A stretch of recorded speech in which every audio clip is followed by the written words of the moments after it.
Mates, brothers, and other ocean goers. I finally learned the ways of haulers and transports in Songs of Syx to achieve logistical enlightenment. But Ocean, isn't it in character for you to not care about logistics? Yes, but where there are improvements to be made, action should be taken. I credit the discovery of the utility of haulers to deighv, a fellow gamer and Songs of Syx YouTuber who made me aware of the fact that workshop workers automatically transfer completed goods to nearby haulers. Okay, so here, this bloke right here, I don't know if you can see the mouse. Watch him go. Look at him go. Where's he dropping? Where is he dropping, boys? What? What? That makes zero sense. Well, anyway, deighv, during my stream the other month, it's been a while, he was in the chat, he showed up, and I asked him, hey, like, what's your logistics like? Because my logistics was terrible. It had over 10% of people working in these warehouses, like 420 people in each of these massive warehouses. So that's like over 10% of my population just working, moving stuff around, right? I asked him, hey deighv, what is your percentage, like logistics percentage? He said his was 5%. And that blew my mind. I was like, how? So he mentioned these, the trick with the haulers, and also the use of transports. Now, for the longest time, I did not know how to use these. But how this works is you can set a hauler to store bread, for example, turn off auto-employ, right? And then remove the workers. So usually it spawns in, this is on, there's like 3 people here, just turn this off, and then remove the workers. So as you can see, I have 248 haulers and 0 employees. And that's because, as you saw before, people like this old mate here, Galathier, Blackwitch, he moves the... Oh, that's delivery man. Okay. Wrong guy. I guess these bakers, yeah, these bakers here, they move things out of their bakery, right? When they've finished working, they move the bread into the haulers. So that's how you save, what do you call it? Manpower there.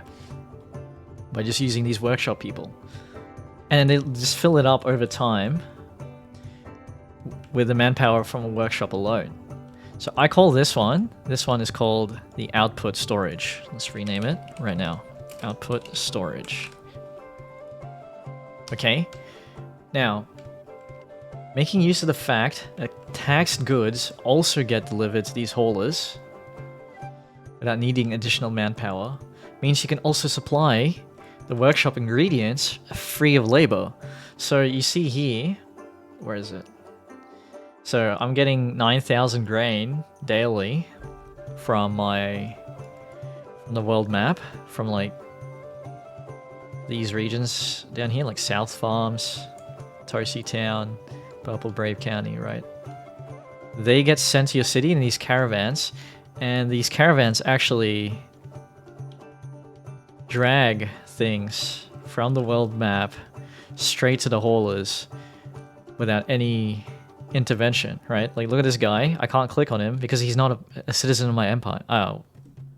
He's not a citizen of the capital. He's just some dude from one of these regions. Caravan, right? So, you set these input storages. Let me rename these. Grain input. You set it to grain, right? Set it to grain like this. And you set this one to coal input. You set this one to coal. And those taxed things will just show up in here. Meaning you can supply every single workshop that uses raw resources, like coal, cotton, like all of these, right? All of these raw resources, they can be completely supplied with no workers, with 0 workers, right? No one is working in logistics to get all the grain here, get the coal here, and no one is working to extract the bread from here to there. They're all just in this bakery, and they're gonna, like, you need these people working in the bakery anyway. And then over here, we have these transports, or I don't know why, but this just reminds me of Euro Truck Simulator, so I like to call them Euro Truckers. So these Euro Truckers here, as I like to call them, they take these products, right? So you assign, first of all, you set the thing that you want the people to transport. So bread. Let me name this to Euro Trucker. And then you pull, like you set it, right? So you click on the transport, you click on pull source, and then you click on the source. So this output storage, and then this output storage is also supplying this. And this output storage is supplying this as well. And then you set the destinations, right? So I've set this Euro Trucker to send things all the way up here to Bonnie's number 1. And also to Bonnie's 2, right? Because those are on the other side. Let me just get rid of all that. Those are on the other side of the map. You don't need to get a transport to haul stuff to this warehouse here, because the warehouse workers can just walk over there, if that makes sense. So you use this for long distance. And pretty much I've been using it to deliver finished goods from the output storage to long-term storage. Right? So these big warehouses, I would say, are long-term storage. And you can actually, you could just forgo having people work in here if you just set up all of your transports properly. But I would just recommend just keeping a few people in here just to pick up all the odd stuff on the ground, right? Let's head over to here, the weavers. So it's piling up a bit, right? And the reason for that, because I don't have enough transports. But here's another thing. You can also direct these Euro Truckers to send their goods to other haulers. So what I've done with this transport here is this transport, these dudes send stuff all the way over here, like a few blocks away, right? They chuck those fabric bolts into the input storages of the tailors, right? All of these tailor hubs here. And this way, you can actually ensure that things get to where they need to go, right? And another thing to forgo that is if you just put the clothing, like the tailors, on this side, right? So weavers on this side, tailors on this side. But sometimes a city needs, you know what I mean? Like sometimes a city can't do that, and this is the way to do it. You get transports to actually move things where they need to go, right? So all of these improvements have reduced the burden on my warehouse workers. So with the warehouses, it's 859, but beforehand this is like, well, at like 1,000, maybe even 2K, I can't remember. Because I had like 690 people working in Bonnie's 1, 420 working in here, and 420 working in that one, yeah. So what's that? Almost 2K if you add up everything else.